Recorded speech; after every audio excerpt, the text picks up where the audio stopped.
Hi, so welcome back to today's lesson on accounting.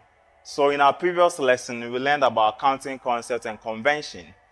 And today, we want to go through a case study to explain the concept that we learned on accounting concepts and convention. So as you can see on your screen here, we have this case 1. In preparing the accounts of your company, you are faced with a number of problems. These are summarized below. So we have the first case. So you have case A, B, C, D, E, and what?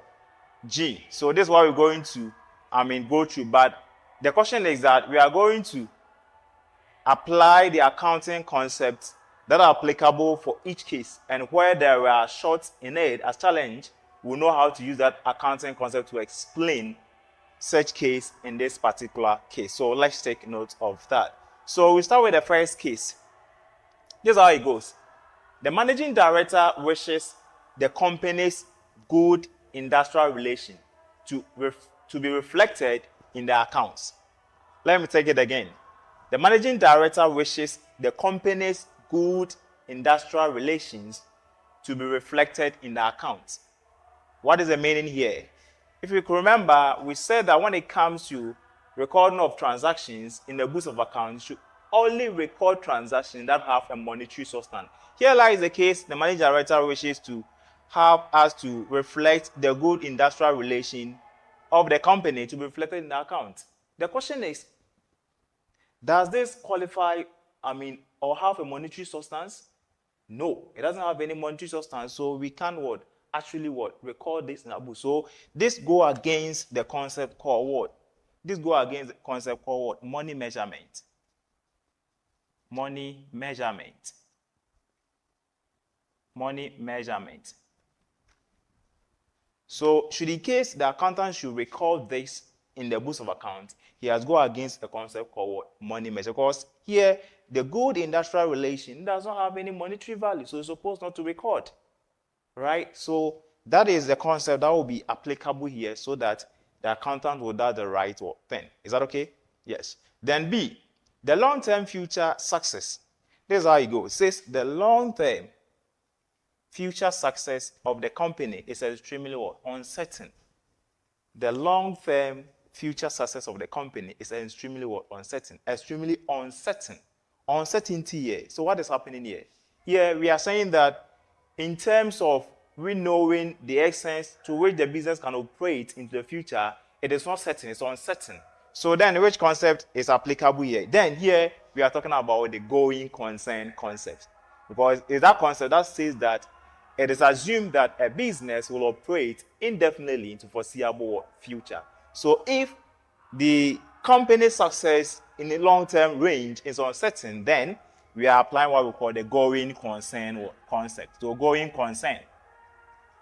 Going concern. So that is a concept that will be applicable in this particular case that the accountant is supposed to apply in here. So if it's uncertain, that means that within the next 12 months, we cannot operate. So that means the business or the accountants for the business will have to prepare the accounts based on the breakup values because it's uncertain. So we can't determine what the future operation of such business. And so therefore, in the next 12 months, we expect that the accountant is supposed to prepare the accounts of the business using the breakup values. So that's the going concern principle at work here. Then C. Although the sales have not yet actually taken place, some reliable customers of the company, although sales have not yet actually taken place, but some reliable customers of the company have placed several large orders that are likely to be extremely profitable. Although sales have not yet taken place, some reliable customers of the company have placed several large orders that are likely to be extremely profitable. Even though we haven't undertaken sales, but some of the some of their customers has already placed an order. The concept here or the adjective here is reliable. So these customers are reliable customers. They trust us that even though we haven't started with sales, we haven't started with production to sell our output to customers, but because they trust us, they have already made an order. They have already placed an order And that means that placing an order means that if it's a prepaid, they have already paid for it. So here we are talking about what? Prepaid. We are talking about prepaid what? Revenue. And what did we say about prepaid revenue? So we said that when it comes to prepaid revenue, and in respect to sales, sales should be recognized in our books where, one, there is transfer of ownership, and two, where we have also received what? Cash for the sales. Whether we have received cash for the sales or there is transfer of the ownership from the seller to the customer, that's where we can organize sales. But in a situation where we have received money or payment for which we haven't rendered that service, such sale, we call it what? Prepaid revenue or prepaid sales. And as such, we can recognize that part of what? Our sales for the year. And if we are supposed to, if the accountant of this business will recognize that, then that means that he or she have gone against the principle what? Realization what? Concept. Realization what? Concept. So here, realization concept is at work here. Realization. Realization concept.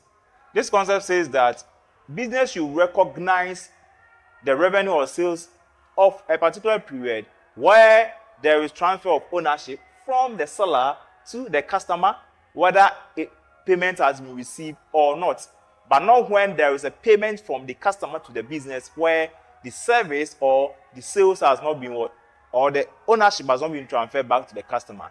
When we do that, that means you are going against the concept called what? Realization concept. So let's take note of that.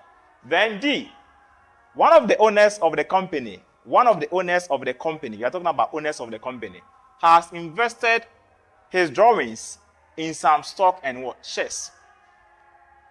Once you heard of what? One of the owners of the company, then what should come in mind? We are talking about what? Business entity concept. So this is the affair of for the owner, who is now an investor, who has invested his drawings into other stocks and what? Shares, into other securities. So here, when it comes to treatment, you're going to treat it as per owners or the private account for these what? Investors. And that shouldn't be part of the business what? Transaction. So here, we are talking about business entity concept. Business entity concept. So business entity. That the affairs of the owner is totally separated from the affairs of what? The business. And that gives us what we call business entity concept. So that is the concept that will be applicable here for the accountant to record a transaction. E, at the end of the year or at the year end, an amount is outstanding. An amount is what? Outstanding for electricity that has been consumed during the accounting period. At the year end, an amount is outstanding for electricity that has been consumed during the accounting period. So what is the idea here behind? At the end of the year, we have what? An item of expense for which the business has consumed, but for which we haven't paid the amount for it. How do we account this in the books of account? This is where what we call accrual concept comes to town. Accrual concept comes to town. Accrual concept says that when it comes to expenses, we match or we add all expenses that the business has paid, right? And those that they haven't paid, but it has already incurred. Therefore, they enjoy the benefit of that expense. We put them together so that we also compare that or match that against what the revenue for the period that we have earned, and then we can extract what our profits. So that is what the issue about what the accrual concept. So the accrual what concept? Accrual concept. Or the matching what concept. I hope you see that, because this is an outstanding electricity. That means that for us to know the electricity that we consume for the year, you're supposed to know how much you pay for electricity and those that we didn't pay for it. You put them together and then we report that on the financial statement or in the books of what? The accounts. So accrual concept. Then F, all fixed assets of the company would now cost, he said all fixed assets of the company would now cost great deal more than what they were originally what? Purchased. Once you hear the word originally purchased, then which concept is at work here? He said that all fixed assets of the company would now cost a great deal more than they did when they were originally purchased. So we're talking about original purchase. Currently, the assets that we bought in some years back or in some previous period, they are saying that currently they will cost more than we purchased, as per the original price that we purchased for some period. So which concept is this case talking about here? That means we are talking about what? The historical cost of what? The asset. We are talking about the historical cost of what? The asset. So here we are talking about historical cost.